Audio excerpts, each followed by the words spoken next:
ಕಾವೇರಿ ಕಿಚ್ಚು ಹಿನ್ನೆಲೆಯಲ್ಲಿ ನಾಳೆ ಕರ್ನಾಟಕ ಬಂದ್ಗೆ ಬೆಂಬಲ ಸಿಗದೇ ಇರುವುದು ಕಾಣಿಸ್ತಾ ಇದೆ. ಇದೀಗ ನಾಳೆ ಬಂದ್ಗೆ ಕನ್ನಡ ಪರ ಹೋರಾಟಗಾರ ವಾಟಾಳ್ ನಾಗರಾಜ್ ಕರೆಯನ್ನ ಕೊಟ್ಟಿದ್ರು. ಟೌನ್ ಹಾಲ್ನಿಂದ ಫ್ರೀಡಂ ಪಾರ್ಕ್ ವರೆಗೂ ಕೂಡ ರ್ಯಾಲಿ ನಡೆಯಲಿದೆ ಅಂತ ಹೇಳಿದ್ರು. ಆ ಬಳಿಕ ಸಿಎಂ ಡಿಕೆ ಶಿವಕುಮಾರ್ಗೆ ಮನವಿ ಸಲ್ಲಿಕೆ ಮಾಡುವಂತಹ ಸಾಧ್ಯತೆ ಇದೆ ಅಂತ ಹೇಳಲಾಗ್ತಾ ಇದೆ. ಆದ್ರೆ ಈಗ ಬಂದ್ಗೆ ಬೆಂಬಲ ನೀಡಲಿಲ್ಲ ಹಲವು ಕನ್ನಡ ಪರ ಸಂಘಟನೆಗಳು. ಬಂದ್ಗೆ ಬೆಂಬಲದ ಬಗ್ಗೆ ಇವತ್ತು ಸಭೆಯನ್ನ ಕರೆದಿದ್ದಾವೆ ಕನ್ನಡ ಪರ ಸಂಘಟನೆಗಳು. ನಿರ್ಮಾಪಕ ಸಾರಾ ಗೋವಿಂದು ನೇತೃತ್ವದಲ್ಲಿ ಮೀಟಿಂಗ್ ಅನ್ನ ಆಯೋಜನೆ ಮಾಡಲಾಗಿದೆ. ಶಾಲಾ ಕಾಲೇಜು ಕ್ಲೋಸ್ ಮಾಡ್ತೀವಿ ಅಂತ ಹೇಳಿ ಆರಂಭದಲ್ಲಿ ಕ್ಯಾಂಪ್ಸ್ ನೈತಿಕ ಬೆಂಬಲ ನೀಡುತ್ತೆ ಅಂತ ಹೇಳಿ ಈಗ ಹೇಳಿದೆ. ಆರಂಭದಲ್ಲಿ ಬೆಂಬಲವನ್ನು ನಾವು ನೀಡ್ತೀವಿ ಅಂತ ಹೇಳಿತ್ತು. ಆದ್ರೆ ಇದೀಗ ಶಾಲಾ ಕಾಲೇಜುಗಳಿಗೆ ಸಂಬಂಧಪಟ್ಟಂತೆ ಕ್ಯಾಂಪ್ಸ್ ನೈತಿಕ ಬೆಂಬಲವನ್ನ ಕೊಡ್ತೀವಿ ಅಂತ ಹೇಳಿದ್ದಾರೆ. ಇನ್ನು ಹೋಟೆಲ್ ಸಂಘಟನೆಯೂ ಕೂಡ ಕೇವಲ ನೈತಿಕ ಬೆಂಬಲವನ್ನ ಮಾತ್ರ ಕೊಡ್ತೀವಿ ಅಂತ ಹೇಳ್ತಾ ಇದ್ದಾರೆ. ಹೀಗಾಗಿ ನಾಳೆ ಬಹುತೇಕ ಬಂದ್ ಆಗೋದು ಡೌಟ್ ಅಂತ ಹೇಳಲಾಗ್ತಾ ಇದೆ. ಸದ್ಯ ಸಭೆಯನ್ನ ಕರೆದಿದ್ದಾರೆ. ಸಭೆಯಲ್ಲಿ ಯಾವೆಲ್ಲ ಅಂಶಗಳನ್ನ ಚರ್ಚೆ ಮಾಡಲಾಗುತ್ತೆ, ಅದಾದ ನಂತರದಲ್ಲಿ ನಾಳೆಯ ಬಂದ್ನ ಭವಿಷ್ಯ ನಿರ್ಧಾರ ಆಗಲಿದೆ. ನಿನ್ನೆಯ ಡೆವಲಪ್ಮೆಂಟ್ ಅನ್ನ ಆಧಾರವಾಗಿಟ್ಕೊಂಡು CWMA ಏನು ಒಂದು ಆದೇಶವನ್ನ ಕೊಡುತ್ತೆ. 12,000 ಕ್ಯೂಸೆಕ್ ನೀರನ್ನ ತಮಿಳುನಾಡಿಗೆ ಬಿಡಬೇಕು ದಿನನಿತ್ಯ ಅಂತ. ಆ ಒಂದು ನಿರ್ಧಾರದ ಆಧಾರದ ಮೇಲೆ ಇವತ್ತು ಸಭೆಯನ್ನ ಕರೆಯಲಾಗಿದೆ. ಸಭೆಯಲ್ಲಿ ಚರ್ಚೆಯ ನಂತರದಲ್ಲಿ ನಾಳೆ ಬಂದನ್ನ ಮಾಡಬೇಕಾ ಬೇಡವಾ ಅನ್ನೋದರ ಬಗ್ಗೆ ಚರ್ಚೆ ನಡೆಯಲಿದೆ ಅಂತ ಹೇಳಲಾಗ್ತಾ ಇದೆ.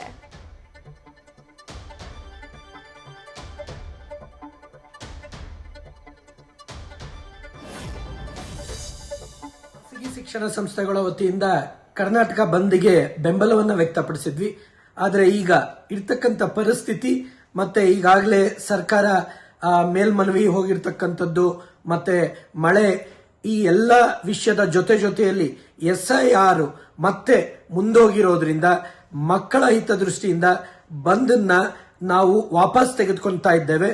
ಅದಕ್ಕೆ ಪೂರಕವಾಗಿ ನೈತಿಕ ಬೆಂಬಲ ಕೊಡೋದ್ರೊಂದಿಗೆ ಅಷ್ಟೇ ಅಲ್ಲ, ಇವತ್ತು ವಿದ್ಯಾರ್ಥಿಗಳಿಗೆ 5ರಿಂದ 10ನೇ ತರಗತಿ ಅಥವಾ 12ನೇ ತರಗತಿಗೆ ಪ್ರತ್ಯೇಕವಾಗಿ ಕಾವೇರಿಯ ಈ ಸಂಕಟ ಏನು ಅನ್ನತಕ್ಕಂಥ ತಿಳುವಳಿಕೆಯನ್ನ ತರಗತಿಗಳಲ್ಲಿ ಅಂದ್ರೆ ಒಂದು ಪಿರಿಯಡ್ ಅಥವಾ ಪ್ರೇಯರ್ ಅಲ್ಲಿ ಈ ಒಂದು ಮಾಹಿತಿಯನ್ನ ಜಾಗೃತಿ ಮೂಡಿಸ್ತಕ್ಕಂಥದ್ದು. ಜೊತೆಗೆ ಅವತ್ತಿನ ದಿನ ಬಂದ್ ಮುಂದುವರೆದಲ್ಲಿ ನಾವು ನೈತಿಕವಾಗಿ ನಿಂತು ಕಪ್ಪು ಪಟ್ಟಿಯನ್ನ ಧರಿಸೋದ್ರ ಮುಖಾಂತರ ನೈತಿಕ ಬೆಂಬಲವನ್ನ ಶಿಕ್ಷಕರು ಮತ್ತೆ ಸಿಬ್ಬಂದಿ ವರ್ಗ ಶಾಲೆಯ ಮುಖ್ಯಸ್ಥರು ಇದಕ್ಕೆ ಬೆಂಬಲ ವ್ಯಕ್ತಪಡಿಸ್ತಾರೆ ಅಂತ ಹೇಳಿ ನಾವು ಇವತ್ತು ಪ್ರತ್ಯೇಕವಾದ ಒಂದು ನಿಲುವನ್ನ ವ್ಯಕ್ತಪಡಿಸ್ತಾ ಇದ್ದೇವೆ. ವಿನಮ್ರತೆಯಿಂದ ಮನವಿ ಮಾಡ್ಕೊಂಡಿದ್ದೀವಿ. ಬಂದ್ ಮಾಡೋದ್ರಿಂದ ಯಾವುದೇ ಪ್ರಯೋಜನ ಇಲ್ಲ. ಕರ್ನಾಟಕ ಹಾಗೂ ಕನ್ನಡಿಗರ ಹಿತಾಸಕ್ತಿ ಕಾಪಾಡೋದು ನಮ್ಮ ಸರ್ಕಾರದ ಆದ್ಯ ಕರ್ತವ್ಯ ಆಗಿದೆ. ಯಾರಿಗೂ ತೊಂದರೆ ಆಗಲಾರ್ದಂಗೆ ನಾವು ನೋಡ್ಕೋತೀವಿ. ಫಸ್ಟು ನಮ್ಮಲ್ಲಿ ಏನು ಕಷ್ಟಗಳಿದೆ ಅದು ನಿವಾರಣೆ ಮಾಡಿಬಿಟ್ಟು ಆಮೇಲೆ ತಮಿಳುನಾಡುದವ್ರಿಗೆ ಏನು ಅವ್ರ ಹಕ್ಕಿದೆ ಅವ್ರಿಗೆ ಕೊಡೋಣ ಅಂತೆ. ಅದ್ರ ಬಗ್ಗೆ ಯಾವುದೇ ತಕರಾರಿಲ್ಲ ನಮಗೆ. ಆದರೆ ಮೊದಲು ನಾವು ನಮ್ಮನ್ನೇ ನೋಡ್ಕೋಬೇಕಲ್ಲ, ನನ್ನ ಜವಾಬ್ದಾರಿ ಅದಾಗಿದೆ. ಸೊ ಅದರಿಂದ ನಿನ್ನೆ ಏನು ಪ್ರಾಧಿಕಾರದವರು 12,000 ಕ್ಯೂಸೆಕ್ ಬಿಡಬೇಕು ಅಂತ ಆದೇಶ ನೀಡಿದ್ದಾರೆ. ಅದನ್ನ ಕಾನೂನಾತ್ಮಕವಾಗಿ ಹೇಗೆ ಟ್ಯಾಕಲ್ ಮಾಡಬೇಕು ಇವತ್ತು ಚರ್ಚೆ ಆಗುತ್ತೆ ಕ್ಯಾಬಿನೆಟ್ನಲ್ಲಿ. ಅದಾದ್ಮೇಲೆ we will take a decision. ಬಂದಿಗೆ ಹೋಗಬಾರ್ದು ಅಂತಾನೆ ನಾವು ಮನವಿ ಮಾಡ್ಕೋತಾ ಇದ್ವಿ. ಸಾಕಷ್ಟು ಸಣ್ಣ ಪುಟ್ಟ ಜನರಿಗೆ ವ್ಯಾಪಾರಿಗಳಿಗೆಲ್ಲ ಅನಾನುಕೂಲ ಆಗುತ್ತೆ. ಆಮೇಲೆ ಇಶ್ಯೂ ಭಾಳ ದೊಡ್ಡದಿದ್ರೆ ನೀವು ಮಾಡಿ, ತೊಂದರೆ ಇಲ್ಲ. ಆದರೆ ಇದನ್ನ ನಿವಾರಣೆ ಮಾಡ್ಲಿಕ್ಕೆ ನಾವು ಪ್ರಯತ್ನ ಮಾಡ್ತಾ ಇದೀವಲ್ಲ. ಸರ್ಕಾರದ ಸ್ಪಂದನೆ ಇಲ್ಲ ಅಂದ್ರೆ ನೀವು ಇಂಥ ಮಾರ್ಗಗಳನ್ನು ಉಪಯೋಗ ಮಾಡಿ. ಕಾನೂನಾತ್ಮಕವಾಗಿರ್ಬೋದು, ಸಂವಿಧಾನಿಕವಾಗಿ ನಿಮ್ಮ ಹಕ್ಕಿದೆ. ಆದರೆ ಯಾವಾಗ ನಿಮ್ಮ ಸರ್ಕಾರ ಅಧಿಕಾರದಲ್ಲಿದೆ, ನಿಮ್ಮ ಅಹವಾಲಿಗೆ ಸ್ಪಂದನೆ ಸಿಗ್ತಾ ಇದೆ, ಇದು ಮಾಡೋದು ಸರಿಯಲ್ಲ ಅಂತ ಅಷ್ಟೇ. ಬಂದ್ ಮಾಡೋದ್ರಿಂದ ಏನು ಪ್ರಯೋಜನ ಇಲ್ಲ. ಅದನ್ನ ಏನು ಮಾಡ್ಬೇಕಂತಂದ್ರೆ ಸುಪ್ರೀಂ ಕೋರ್ಟ್ದಾಗ ಯಥಾರ್ಥ ಮಾಡ್ಕೊಂಡು ಬರ್ಬೇಕು ಕರ್ನಾಟಕದವ್ರು. ಬರೀ ಬಂದ್ ಮಾಡೋದು, ಆಮೇಲೆ ಕೆಲವೊಂದಿಷ್ಟು ಜನ ಆದ ಕೂಡಲೇ ಮತ್ತೆ ಅದನ್ನು ಹಂಗೆ ನೀರು ಬಂದ ಕೂಡಲೇ ಮರ್ತು ಬಿಡೋದು ಇದಾಗತ್ತತಿ. ಬಟ್ ಇದಾದರೆ ಏನು ಸಮಸ್ಯೆ ನಮಗೆ ಏನಾಗೋದಿಲ್ಲ ಅಂತ ಪರಿಹಾರ ಆಗೋದಿಲ್ಲ. ಅದಕ್ಕೆ ಏನು ಮಾಡ್ಬೇಕಂತಂದ್ರೆ ಇದನ್ನು ಸುಪ್ರೀಂ ಕೋರ್ಟಿಗೆ ಕೇಸ್ ಹಾಕಿ ಎಲ್ಲರೂ ಇದಕ್ಕೆ ಏನು ಮಾಡ್ಬೇಕಂತಂದ್ರೆ ಎಫರ್ಟ್ಸ್ ಮಾಡಬೇಕಾಗೈತಿ. ಮಾಡಿ ಇದನ್ನ ಕೇಸನ್ನು ಏನು ಮಾಡ್ಕೊಂಡು ಗೆದ್ಕೊಂಡು ಬಂದ್ರೆ ಈಗೆಲ್ಲ ಮುಂದಿನ ಪೀಳಿಗೆಗೂ ತುಂಬ ಹೆಲ್ಪ್ಫುಲ್ ಆಗೈತಿ.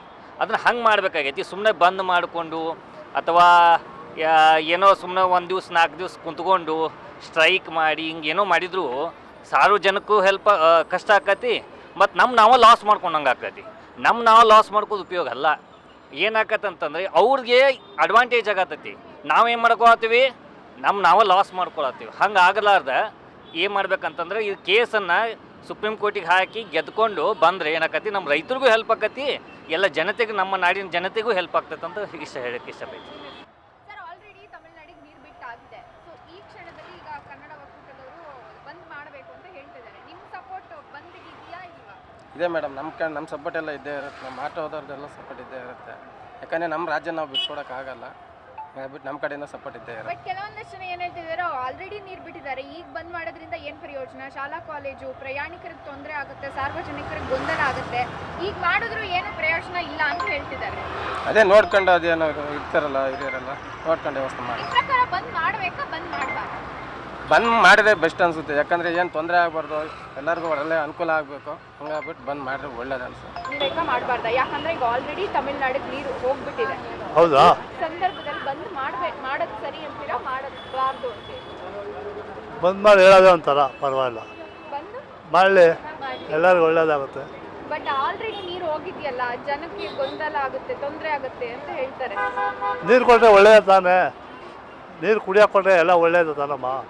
ಇಲ್ಲಿ ನೀರು ಮಾಡಿಕೊಂಡು ಏನು ಮಾಡ್ತೀರಾ?